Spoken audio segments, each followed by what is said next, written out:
Vietnam dan Thailand panas dingin. Timnas bola Indonesia kini dikenal sebagai tim rasa Eropa yang terkuat di ASEAN.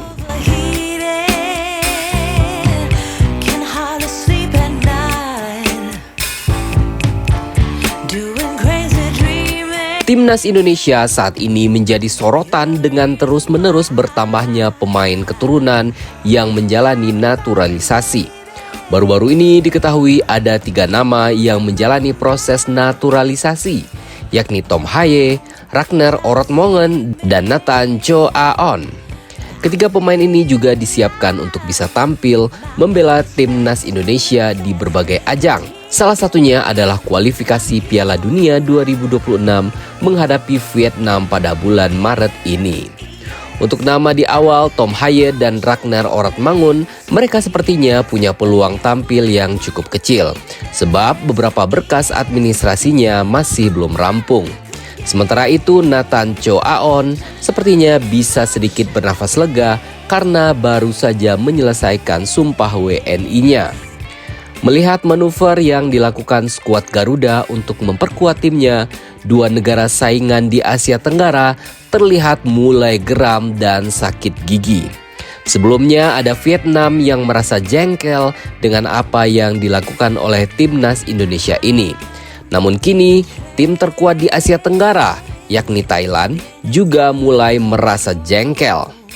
Bahkan untuk saat ini timnas Indonesia mendapat julukan sebagai tim asal ASEAN rasa Eropa karena kedatangan beberapa pemain naturalisasi. Tom Haye, Ragnar Orotmongen, dan Nathan Choe Aon sudah tiba di Indonesia. Ya, Nathan sendiri akhirnya bisa melakukan sumpah WNI setelah melalui beragam proses. Sedangkan Tom dan Ragnar masih terus menyelesaikan beberapa administrasi yang diharapkan bisa selesai sesuai rencana. Tentu saja dengan adanya mereka, maka kekuatan timnas Indonesia pun bisa dibilang sangat oke. Sebab sebelumnya sudah ada nama Jay Itzes yang sudah bisa membela timnas bola Indonesia. Berkaca dari situasi yang ada, maka dengan skuad yang seperti ini harusnya Indonesia bisa mengatasi Vietnam dalam laga kualifikasi Piala Dunia 2026. Tidak hanya itu, Thailand yang selama ini dikenal sebagai Raja ASEAN mengakui jika kedepannya Indonesia akan benar-benar jadi tim terkuat di ASEAN dari segala sisi. Bahkan dengan melihat gambaran skuad yang dipanggil Coach Sintayong, Thailand sendiri kini beneran menganggap Indonesia adalah rival utama mereka. Dan mereka tidak ragu mengatakan timnas Vietnam sekarang sudah basi. Timnas Vietnam sudah kedaluarsa. Saat ini berubah menjadi tim biasa saja. Vietnam secara bertahap menjadi tim yang sangat-sangat biasa. Kekuatan sebelumnya dari tim ini sudah benar-benar hilang di bawah asuhan Philippe Troussert. Sekarang rival utama kami adalah Indonesia dengan para pemain naturalisasinya. Begitu tulis media Thailand Sportstream Selasa 12 Maret 2024. Lebih lanjut, Thailand sendiri juga mengakui kalau dengan skuad yang ada, Indonesia sudah bukan saatnya lagi berbicara di level ASEAN. Bahkan ada baiknya Indonesia diminta bergabung dengan zona lainnya agar mendapatkan lawan yang seimbang. Meskipun masih di atas kertas, Indonesia itu skuadnya mentereng. Namun bukan jaminan kalau Indonesia akan semudah itu untuk melibas lawan-lawannya. Ya, melawan Vietnam, kalaupun Indonesia bisa turun dengan komposisi terbaiknya, bukan berarti 100% kemenangan akan mutlak menjadi milik Indonesia. Sebab semua tahu jika pemain-pemain yang dinaturalisasi butuh waktu untuk membangun chemistry. Namun percaya saja kalau pastinya Indonesia bisa bermain baik saat melawan Vietnam nanti. Dan harapannya tentu saja skuad Garuda bisa tampil full tim dan menang baik di kandang maupun tandang. Kembali ke Thailand, tadi memang mereka ini merasa jengkel sekaligus takjub dengan manuver satset yang dilakukan oleh PSSI. Bayangkan saja, dalam waktu sekejap Indonesia sudah bisa diperkuat dengan banyak pemain keturunan, apalagi jika pemain sekaliber Thomas Haye dan Ragnar Orotmongen yang kita tahu kualitasnya seperti apa. pastilah membuat kekuatan timnas Garuda menjadi sangat-sangat terangkat. Tom Haye dengan permainannya yang tenang, kalem dan visioner dijamin akan membuat lini tengah timnas Indonesia menjadi sangat bagus. Lalu, Ragnar Oratmangun yang dikenal sebagai pemain dengan mobilitas tinggi dan piawai membuka ruang, pasti akan membuat variasi serangan menjadi jauh lebih mematikan.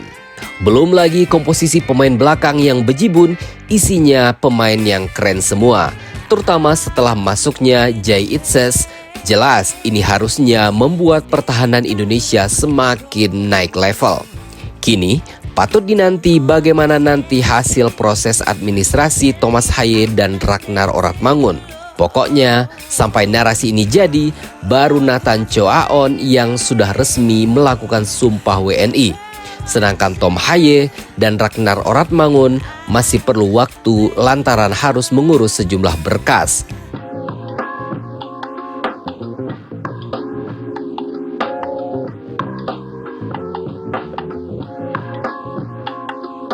Namun, bak menjilat ludah sendiri, ternyata Thailand pun turut mencontoh langkah brilian Indonesia ini.